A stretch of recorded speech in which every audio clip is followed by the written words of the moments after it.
دوسرا دن ہوا، دوسری سحری آئی تو ادھر کھانا تیار ہوا، سوچا کہ ماں کو مل جائے گا، دے گا کہ بیٹا ہے میرا، لیکن اس دن بھی کوئی کھانا نہیں آیا۔ ماں کچن میں گئی اور جب دیکھا تو کھانا موجود نہیں تھا، 2-3 ٹکڑے روٹی کے پڑے تھے، وہی نمک سے ماں نے وہاں پر کھا لیے اور کھانے کے بعد روزہ رکھ لیا پانی پی کر۔ افطاری کے ٹائم بھی کوئی افطاری نہیں، پانی پی کر افطاری کی۔ 2 دن میں ماں بالکل سوکھ چکی تھی کہ 2 ماں بیٹے رہتے تھے اور وہ اتنا آپس میں ان میں پیار تھا، ماں جو کہتی تھی بیٹا کرتا تھا۔ اور یہ ماحول، یہ تبدیلی کہاں سے آتی ہے وہ بھی سنیں گے آپ۔ یہ رہتے تھے، ماں کہتی تھی آج کام پہ نہیں جانا تو نہیں جاتا تھا، ماں کہتی تھی آج کام پہ جانا ہے تو جاتا تھا، مطلب آرام سے زندگی گزر رہی تھی۔ تھوڑے دنوں میں کیا ہوا کہ اس کی سنگت برے لوگوں میں پڑ گئی، اور جب برے لوگوں میں سنگت پڑتی ہے تو یاد رکھیں کہ پھر وہ معاملہ بیکار ہو جاتا ہے۔ اگر کسی شرابی کے پاس کوئی بیٹھنے لگا، 10-15 دن اگر اس شرابی کے پاس بیٹھنے لگے تو پھر شراب پینے لگے گا۔ ایک شرابی اگر اچھے لوگوں میں بیٹھ جائے تو اچھے لوگوں میں بیٹھ کر اس کی شراب چھوٹ جائے گی، لیکن 10 شرابیوں کے درمیان ایک اچھا بیٹھ جائے تو وہ اسے بھی اپنی طرف کھینچ سکتے ہیں، اسے بھی اپنی طرف لا سکتے ہیں۔ تو تبھی کہا گیا کہ برے لوگوں کی سنگت نہیں کرنی چاہیے، برے لوگوں کا سنگ بالکل غلط ہے، بالکل نہیں کرنا چاہیے۔ اگر کوئی شراب پیتا ہے، اگر کوئی سگریٹ پیتا ہے، کوئی نشہ کرتا ہے تو اس کے ساتھ ہرگز نہیں، اگر آپ اس کے ساتھ رہو گے تو وہ ضرور آپ کو سکھا دے گا۔ 1 دن نہیں، 2 دن نہیں، تیسرے دن کہے گا کہ بھائی دیکھ تو ذرا، چکر دیکھ کیسا لگتا ہے، ایک سگریٹ پی کے تو دیکھ کیسا لگتا ہے، اچھا لگتا ہے، اس طریقے سے آپ کو بتائے گا۔ سگریٹ پینے کی بات آئی تو کہے گا کہ بھائی پی، دیکھ تیری آواز اچھی ہو جائے گی۔ برے لوگوں کی سنگت بالکل غلط ہے۔ ماں بیٹے بہت پیار سے رہتے تھے، بہت آرام سے زندگی گزر رہی تھی، لڑکا کام کرتا تھا، آتا تھا، ماں کی خدمت کرتا تھا، لیکن وہیں پر برے لوگوں کی سنگت جب پڑی تو یہ شرابی بن گیا، شراب پینے لگا، شراب کا عادی ہو گیا، نشے کا عادی ہو گیا۔ اب جب گھر پہ آتا تھا تو شراب کی بو اس کے منہ سے آتی تھی، شراب پی کے آتا تھا، ماں اسے کہتی تھی کہ بیٹا آج تیرے منہ سے بہت بدبو آ رہی، کیا کھا لیا تو نے؟ تو ماں سے تھوڑا جھڑک کے بات کرتا تھا، غصے میں بات کرتا تھا، تو ماں سمجھتی تھی کہ شاید آج اس کا موڈ صحیح نہیں ہے، کچھ جھگڑا وگڑا ہو گیا ہوگا کسی سے۔ تو 1-2 دن ہوا، پھر اور زیادہ شراب کا عادی ہو گیا، پھر کام چھوڑ دیا اس نے، کام نہیں جاتا، پھر صبح کو تو جاتا تھا ماں کو بتا کے کام پہ جا رہے ہیں، لیکن پورا دن وہ لوگوں کے ساتھ، دوستوں کے ساتھ، غلط دوستوں کے ساتھ، غلط دوستوں کی سنگت میں پڑھ کے عیاشیاں کرتا اور شام کو گھر پہ لوٹتا دارو شراب کے نشے میں۔ تو ماں جب کچھ بات کہتی تو ماں کو ڈانٹتا تھا۔ ماں سمجھ چکی تھی یہ برے لوگوں کی سنگت میں پڑھ کر، برے لوگوں کے ساتھ بیٹھ کر یہ شرابی بن چکا ہے، نشیڑی بن چکا ہے، اب یہ نشے میں مبتلا ہو چکا ہے۔ تو اس طریقے کی جب اس نے یہ بات دیکھی تو 1-2 لوگوں سے ملی، کہا دیکھو میرا بیٹا بگڑ رہا ہے، کچھ بتائیں کیا کریں۔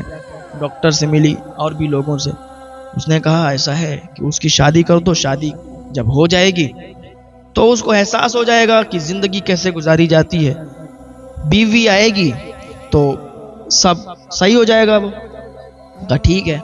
اس کی ماں نے ایک رشتہ تلاش کیا، رشتہ تلاش ہونے کے بعد اس کی شادی لگ گئی، اور اس نے تو منع کیا تھا کہ میں شادی نہیں کروں گا، تو ماں نے جب زیادہ فورس کیا اس نے کہا ٹھیک ہے آپ چاہتی ہو تو میں کر لوں گا۔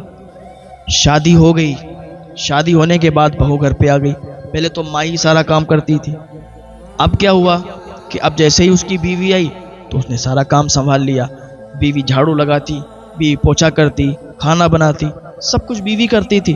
ماں کو بہت سکون ہو گیا، ماں بہت خوش تھی، بہو کی تعریف کرتی تھی، بھائی میری بہو تو چاند کا ٹکڑا ہے، واقعی میری بہو نے میرے گھر کو سنبھال لیا۔ اور ادھر یہ اس کا بیٹا جو تھا یہ بھی دارو شراب کے نشے سے بالکل ہٹ چکا تھا، دارو شراب کا نشہ بالکل ختم کر چکا تھا، برے لوگوں کی سنگت سے دور ہو چکا تھا۔ اب بیوی آئی تو یہ کام دھندا اس نے چھوڑ رکھا تھا، تو بیوی نے اسے ایک دن کہا کہ تم کام کرنے کیوں نہیں جاتے، کام کرنے جاؤ تاکہ کچھ پیسے آئیں تو اپنا گھر صحیح سے چلے۔ بیوی کی بات مان لی، کام پر نکل گیا، روز آتا جاتا کام کرتا، بیوی جیسا کہتی ویسا ماننے لگا، بیوی جو کہتی وہ کرنے لگا۔ اب کچھ ہی دنوں میں بیوی کے بھی رویے بدل گئے، بیوی کا رویہ ایسا بدلا کہ ماں کو اس نے کھانا دینے سے بھی انکار کر دیا. بولا میں نہیں دوں گی, تمہیں اگر اچھا لگتا ہے تو تم اپنی ماں کو کھانا دو. تھوڑے دن تو بہت زیادہ, جب شادی ہوئی نئے نئے تھے تو بہت زیادہ ماں کی خدمت کی. اب جب شوہر کو اپنے بش میں اس نے کر لیا اور ہر بات جب شوہر ماننے لگا اس کی, اب ماں کی ایک بات بھی نہیں مانتا تھا, بیوی کی ہر بات مانتا تھا. بیوی نے ماں کو کھانا دینا چھوڑ دیا اور چھوٹی چھوٹی باتوں پر شوہر سے شکایت کرنے لگی کہ دیکھو تمہاری ماں نے آج مجھے ایسا کیا, تمہاری ماں نے ایسا کہا, تمہاری ماں نہیں چاہتی کہ میں اس گھر میں رہوں, تمہاری ماں نہیں چاہتی کہ ہم دونوں کی بنے, ہم دونوں ایک ساتھ میں رہیں, یہاں رہیں. ماں تمہاری تانے مارتی ہے, تمہاری ماں ایسے کرتی ہے ویسا کرتی ہے. جھوٹ جھوٹ شکایتیں لگانا شروع, جھوٹ جھوٹ شکایتیں. جب شوہر کام کر کے آتا تھا اور وہ جب جھوٹ جھوٹ شکایتیں سنتا تھا تو اسے بھی غصہ آتا تھا اور ماں سے جا کے جھڑک کے بولتا تھا, ماں تم میری زندگی میں مت پڑو, ماں تم میری زندگی کو برباد کر کے رکھ دو گی. میری بیوی مجھے چھوڑ کر چلی جائے گی اور میں اپنی بیوی سے بہت پیار کرتا ہوں, میری بیوی اگر چلی گئی تو اچھا نہیں ہوگا. ماں تم میری بیوی کے کام میں دخل مت دیا کرو, میری بیوی جیسا کرتی ہے اسے کرنے دو, بیوی اور میرے بیچ میں مت آؤ. ماں ایک کونے میں بیٹھ کر اور یہ سب سوچا کرتی تھی کہ کیسے میں نے اپنے اس بچے کو پالا تھا, کیسے میں نے اس کو بڑا کیا تھا. جب یہ چھوٹا تھا میں نے کس طریقے سے ڈاکٹر کے پاس دوا لا کے, جب یہ ڈاکٹر نے جواب دیا تھا کہ یہ مر جائے گا, تو میں نے کس طریقے سے اس کی سیوا کی تھی. میں لگی رہی اور میں نے ڈاکٹر کے پاس لے جا کے اور کہا تھا کہ میرے بچے کو بچا لو, چاہے تو میرے خون کا قطرہ نکال لو, چاہے تو میری جان چلی جائے لیکن میرا بچہ بچنا چاہیے, میرا بچہ یہ نہیں مرنا چاہیے, میرے بچے کی جان نہ جائے, میری جان چلی جائے لیکن میری بچے کی زندگی بچ جائے. سوچا کرتی تھی جب یہ پیشاب کر دیا کرتا تھا تو میں گیلے میں سوتی تھی اور اسے سوکھے میں سلاتی تھی. آج یہ کیا میرا وہی بیٹا ہے کہ جس کے لیے میں نے اتنا کیا. میں نے سوچا تھا کہ میرا بڑھاپا چین سے کٹ جائے گا, میرا بیٹا فرما بردار ہے, میرا بیٹا مجھے زندگی کی ساری خوشیاں دے گا. میں نے سوچا تھا کہ میرا بیٹا مجھے بڑھاپے پر چلنا سکھائے گا, میرا ہاتھ پکڑ کر چلائے گا مجھے, جیسے میں نے چھوٹے پر اس کا ہاتھ پکڑ کر اسے چلایا. میرا بیٹا میری تکلیفوں کو سمجھے گا. میرا بیٹا تو ایسا نکل گیا. اب وہ سوچ سوچ کر رویا کرتی تھی, اپنے من ہی من میں اپنے آنسوؤں سے باتیں کیا کرتی تھی. اس کے آنسو نکلتے تھے, پوچھتی تھی اور باتیں کرتی تھی کہ میرا بیٹا ایسا نکل گیا. میں نے تو بہت کچھ سپنے دیکھے تھے لیکن بیوی کے آنے کے بعد ایسا ہو گیا. لیکن بہت سے ایسے بیٹے ہوتے ہیں کہ ان کی شادیاں ہو جاتی ہیں اور وہ بیوی آتی ہے تو ان کے گھر آباد ہو جایا کرتے ہیں, اور بیوی اپنی ساس کی اتنی دیکھ بھال کرتی ہے. جو عزت دار گھروں کی بیٹیاں ہوتی ہیں, جو عزت والی بیٹیاں ہوتی ہیں, وہ اپنی ساس کی بہت زیادہ دیکھ بھال کرتی ہیں, اپنی ساس کو اپنی ماں کی طرح مانتی ہیں, اپنے سسر کو اپنے والد کی طرح مانتی ہیں. وہ بیٹیاں ہوتی ہیں عزت دار گھر کی اور عزت والی بیٹیاں ہوا کرتی ہیں جو اس طریقے سے رہتی ہیں کہ اپنے سسر کو اپنے والد جیسے, اپنی ساس کو اپنی ماں کے جیسے مانتی ہیں اور اپنے پورے گھر کو ساتھ میں لے کر چلتی ہیں. اب کیا ہوا, رمضان شریف کا مہینہ شروع ہو گیا, رمضان شریف کی خوشیاں آ گئیں. ماں سمجھتی تھی کہ بیٹا صحیح ہو جائے گا, رمضان شریف چل رہا ہے تو اب تو سب صحیح ہو جائے گا. ماں دعائیں کرتی تھی. کیا تھا کہ پہلا رمضان آیا, سحری کا جب وقت ہوا تو ماں نے سوچا کہ میرے لیے بھی کھانا آئے گا, سحری کا وقت ہو گیا ہے, میں بھی تو روزہ رکھوں گی. لیکن کھانا بہو نے نہیں بھیجا, برتن ادھر کھڑکے ادھر کھانا بنا. ماں سوچ رہی تھی کہ اب آتا ہوگا, لیکن سحری کا ٹائم ختم ہو گیا لیکن کھانا ادھر نہیں آیا. ماں نے پانی پی لیا تھا, پانی پی کے روزہ رکھ لیا. پورا دن ایسے ہی گزر گیا. شام جب ہوئی تو سوچا افطاری مل جائے گی. جب افطاری نہیں ملی تو ماں اٹھی اور دسترخوان جہاں پر بچھا تھا, جہاں پر یہ خوب ہنسی مذاق کر رہے تھے, دسترخوان پر بیٹھے تھے, ہنسی مذاق کر رہے تھے اور افطاری کا سامان لگا ہوا تھا, تو ماں نے ایک کھجور اٹھا لی اور پانی لے لیا. تو بیوی نے کہا کہ ایسا ہے, اپنے آپ خود لایا کرو, خود کھایا کرو اور میرے دسترخوان سے, میری افطاری سے کچھ مت لیا کرو. ماں کا کلیجہ ہل گیا, اس کا چہرہ اتر گیا. ماں نے کھجور وہیں رکھ دی, پانی لیا, پانی سے روزہ افطار کر لیا. بھوک تو بہت شدت کے ساتھ لگی تھی. ادھر مغرب کی نماز ہوئی، اس کے بعد یہ لوگ اپنے کھانے میں بزی ہو گئے. بڑھیا انہوں نے کھانا کھایا، ہوٹل سے کھانا منگایا تھا. کھانا کھانے کے بعد اور یہ اپنے اپنے کام سے ادھر ادھر چلے گئے. ماں نے آسرا دیکھا لیکن کوئی کھانا لے کے نہیں آیا. ماں سمجھ چکی تھی کہ انہوں نے اپنی زندگی سے ہمیں بالکل نکال دیا ہے. یہ اپنی زندگی میں دھن انہوں نے لگا لی ہے اور اپنی دھن میں ہے، ان کی طرف سے مجھے کوئی امید نہیں ہے. ماں اٹھی، کچن میں گئی، دیکھا تو کھانا ختم تھا. ایک روٹی پڑی تھی جو کہ صبح سحری کی بچی ہوئی تھی. اسی روٹی کو ماں نے نمک کے ساتھ لگا کے کھایا. ماں بزرگ تھی، بوڑھی ہو چکی تھی، لیکن کمزوری کی حالت میں اور زیادہ بوڑھی ہو گئی. ماں نے وہ روٹی کھائی اور اللہ کا شکر ادا کیا اور نماز پڑھنے کے لیے بیٹھ گئی. پھر اللہ کی بارگاہ میں ہاتھ اٹھائے، اے پروردگار مجھے اور زیادہ صبر عطا فرما دے، مجھے اور زیادہ صبر عطا فرما دے. اس نے صبر کی دعا کی. دوسرا دن ہوا، دوسری سحری آئی تو ادھر کھانا تیار ہوا. سوچا کہ ماں کو مل جائے گا، دے گا کہ بیٹا ہے میرا، لیکن اس دن بھی کوئی کھانا نہیں آیا. ماں کچن میں گئی اور جب دیکھا تو کھانا موجود نہیں تھا. 2-3 ٹکڑے روٹی کے پڑے تھے، وہی نمک سے ماں نے وہاں پر کھا لیے اور کھانے کے بعد روزہ رکھ لیا پانی پی کر.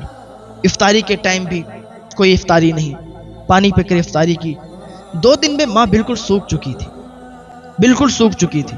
وہ اپنے کمرے میں لیٹ گئی. اتنی زیادہ اسے تکلیف تھی کہ خود اٹھ بھی نہیں پا رہی تھی، اس لیے کھانا 2 دن سے نہیں کھایا. روزہ رکھ رہی ہے پانی پی کر، اور افطار میں بھی کچھ نہیں، سحری میں بھی کچھ نہیں. آدمی 2-3 دن زندہ رہ سکتا ہے. 2 دن ہوئے تھے کہ بہت زیادہ کمزوری آ گئی. اب کیا ہوا کہ ماں تو لیٹ گئی تھی، اب اسے اٹھنے کی بھی استطاعت نہیں تھی، لیٹی رہی اور بہت زیادہ کمزوری تھی. ادھر یہ لوگ سحری کرتے، افطار کرتے اور اپنی چین سے زندگی گزارتے. اب بتائیے آپ کی ماں بھوکی ہے اور یہ سحری کر کے روزہ بھی رکھ رہے ہیں، کیا ان کے روزے قبول ہیں؟ کیا ان کی نمازیں قبول ہیں؟ ادھر ماں بھوکی ہے، ماں کی حالت خراب ہے اور یہ روزے رکھ رہے ہیں، یہ سحری کھا رہے ہیں، افطار کر رہے ہیں، ساری چیزیں، نمازیں پڑھ رہے ہیں، عبادت کر رہے ہیں. کیا ان کی عبادت قبول ہے؟ کوئی ان کی عبادت قبول نہیں، ان کے روزے قبول نہیں. ماں کو اس طریقے سے رکھ کر اور عبادت قبول ہو جائے، روزے قبول ہو جائے، کیا ایسا ہو سکتا ہے؟ ہرگز نہیں.